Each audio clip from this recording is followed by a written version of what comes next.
This is the money that is supposed to improve the conditions in public schools. This is the money that is supposed to fix potholes on the roads. They are now diverting this thing in the name of national dialogue. So this national dialogue, the criminals will be right there. Mkunu will be there. Ramaphosa will be there. Right? Now, what kind of national dialogue is that? It's a dialogue of criminals. So I repeat, no national dialogue to steal our money. Guys, so just days, literally just days to the national dialogue being planned by President Ramaphosa to try to unite South Africans towards social cohesion, to debate about, the different issues plaguing all South Africans in South African society. These prominent foundations, one of them especially the Thabo Mbeki Foundation. In fact, I saw one YouTube analyst arguing that Thabo Mbeki has actually just pulled out of the national dialogue. So we saw that really prominent foundations that actually embody the foundation of what it means or what the South African today represent, especially judging from the history, the violent history of South Africa.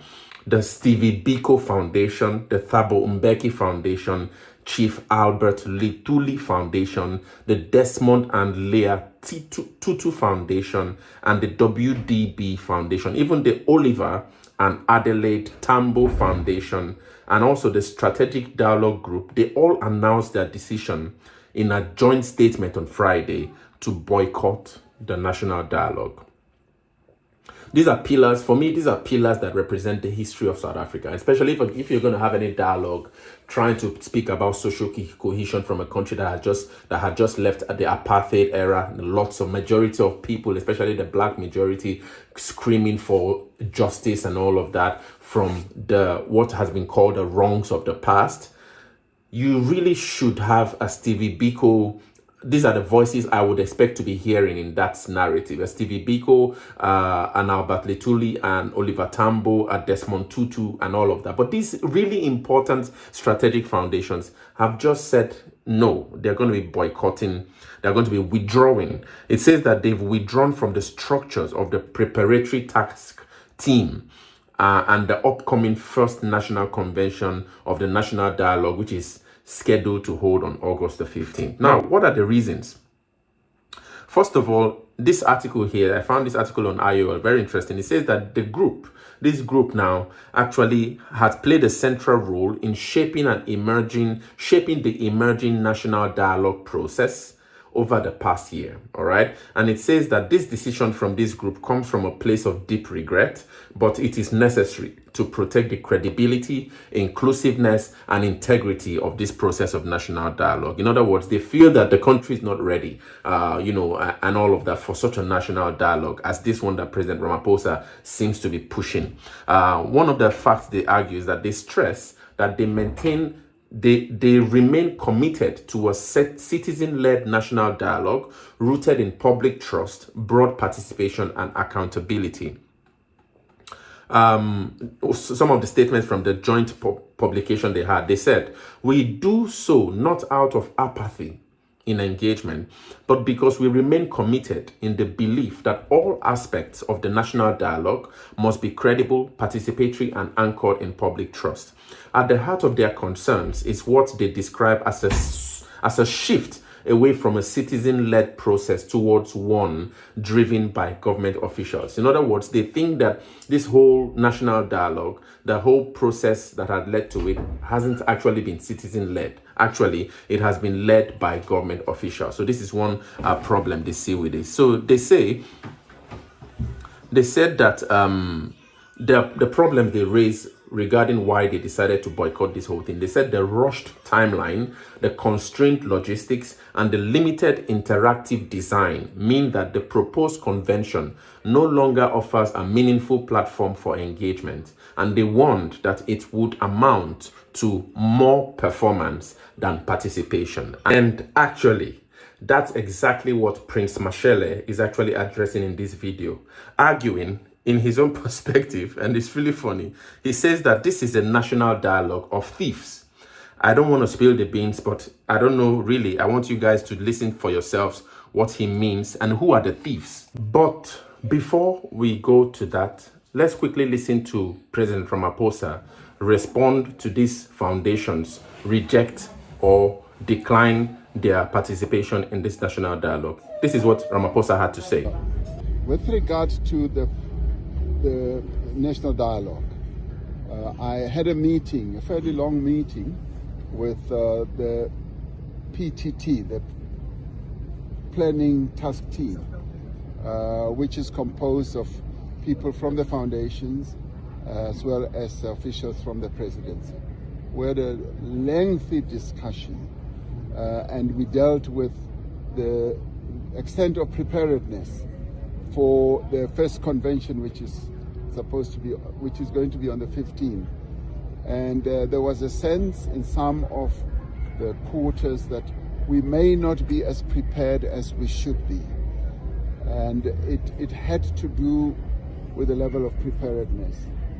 And then I raised a concern that the invitations have already gone out to 750 organizations.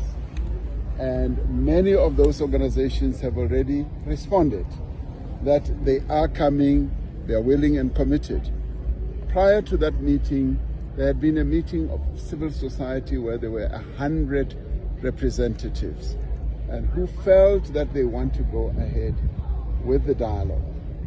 So what was pleasing for me was that the foundations who felt that they are not so happy about the level of preparedness felt and said that they will remain part of this dialogue. So they will participate, they will remain part of it, and then they will leave the planning for the first convention to the civil society organizations and officials from the presidency. From what I gleaned, there was nothing political about it. There was nothing askew about it. It was just the issues of, are we as prepared as we should be? So it could be risky to go ahead when you're not so prepared, but I then said to everyone, go and make sure that we get ready as well as we could be and pull out all stops. Make sure that we hold a really good dialogue first convention. So that is the instruction I have given everyone, and they are now working towards delivering a good convention, the first convention. And in the end, the first convention really is not going to deal with the substantive issues. It is going to deal with the process, how the other dialogues are going to happen in various districts in our country, in various wards in our country. So the first convention will then be choosing a steering committee that will take the work forward. We'll also get involved in planning how that process will evolve. So in the end, there is no difference about substantive issues. It is peripheral issues that should never make anyone want to go and jump off a tall building. That should never give anyone indigestion. These are matters that are going to be properly ironed out as we move on. So in the end, the withdrawal of the foundations is not a train smash. The dialogue is going to go ahead. The people of South Africa want the dialogue to go ahead. And of course, with an undertaking of this nature, there will always be hiccups here and there, and various other dialogues that we've held in the past, be it the drafting of our constitution, even with the drafting of the Freedom Charter. There were some hiccups here and there, but what mattered was the outcome. So I'm focusing my eyes on the outcome, which is the substance that will come out of this dialogue, which will be charting a very clear path to where our country should be going to in the next 30 years and more. So just for clarity, Mr. President, the National Convention will commence as of the 15th of August, just for clarity purposes. The National Convention will commence on the 15th. I will go and do the opening address, and there will be some 1,000 people or so representing various sectors who are already gearing themselves up to come and participate. And the finance has been made available, the venue has been secured, the operations center or room is already in operation, the replies, the RSVPs as they call them, are flowing in. So people are getting ready to come and participate in the dialogue. So the show is on the road. Yes, guys, so you heard it for yourself now. So let's quickly listen to Prince Mashele. Mashele thinks that this national dialogue is a complete waste of money. He thinks it's a national dialogue of thieves. I really don't know how to interpret those. But let's quickly listen to him break down these issues and share your thoughts in the comments. Yeah. The national dialogue you alluded to earlier, but I mean, I've tried so, to see the point, to get behind and, think, well, maybe it's good for us to talk. I just can't. Look, sis, it's a complete waste of two resources, money and time. If South Africans really were still interested in their country and their society, you know what I would advise them to do? To mobilize, march against this national dialogue. March against it. That would be a real dialogue. Yeah, that would be a real dialogue. This is going to waste our money in the first place. In the second place, this is how our polity is organized and operates. It is a thing called constitution. There's a thing called parliament. There's a thing called cabinet, the executive.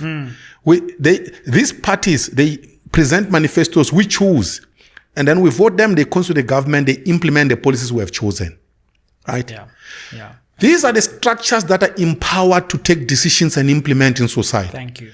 Now, this idea that some jamboree, right, is going to convene and they drink wine and then they are old. I mean, look at Gwedeman Tasha. He sleeps at every meeting. He's going to be there yawning, right?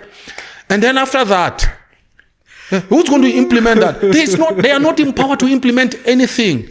So please, South Africans, let's mobilize against this national dialogue. It's not a national dialogue. It's a forum where they want to give tenders to someone who's going to host it. Remember, there is a hotel that is going to host this thing. I can assure you, someone is going to steal that man. Sure. Yeah. There is a hotel. There is a guy who's going to provide catering food and wine. The comrades are going to eat from that. And then we'll have a commission to There is someone who's going to provide stationery, pens and paper. Yeah. There is someone who's going to organize even cabs. There will be branding. Remember Natim Tetu and the flag. This whole thing is not a national dialogue. It's a last opportunity for the ANC fellows under Ramaphosa to loot our money. So please, let's stand up. There must be no national dialogue in our name. We have voted the government. Let them implement policies. They told us that they are going to We just had an election last year. Yeah. So please, not in our name. It's a waste of money and time they want to steal. Yeah, I just echo your sentiments. And if we really want to have a conversation about this country and a dialogue, unfortunately, the same people who are convening this dialogue are going to have to be the subject of that conversation as well. So I don't see how we can have a national dialogue when we need to be talking about the people who are convening the national dialogue as one of the core agenda items for what we really need to talk about in this country. If you want to sort out crime, get the criminals into prison. And then you must remain with the priests outside and say, how do we bring back morality?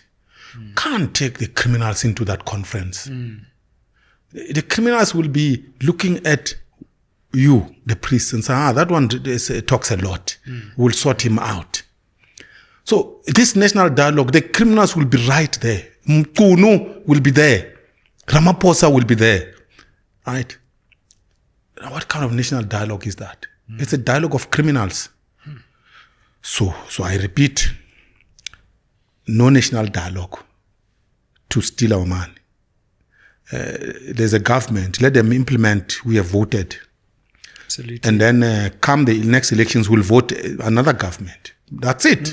That's how societies work. Absolutely. If we took this money from the national dialogue, the money we're going to spend on this commission of inquiry, and the money we're going to spend on having 2 police commissioners at once, we could put that into crime intelligence, we could put that into the NPA, we could put that back into the judiciary where our courts are falling apart, and we could actually take steps towards having a better criminal justice system. Yeah, correct. We could even give the poor, we could increase the social grants of the poor who are really poor, struggling. So the poor must never allow Ramaphosa to steal their money. You see, and that's the thing. We must make it simple so that someone who is poor in a village understands that when they hear a thing called national dialogue on radio, that thing is about stealing their money. It's about making them poorer. So that the poor must rise against these fat cats in Pretoria to say, hey, stop that thing. Bring that money here because we are hungry. We are poor. Because they are stealing from the poor. This is the money that is supposed to improve the conditions in hospital. This is the money that is supposed to improve the conditions in public schools. This is the money that is supposed to fix potholes on the roads. They are now diverting this thing in the name of national dialogue. At the end of the day, that money is going to end up in the pockets of these fat cats.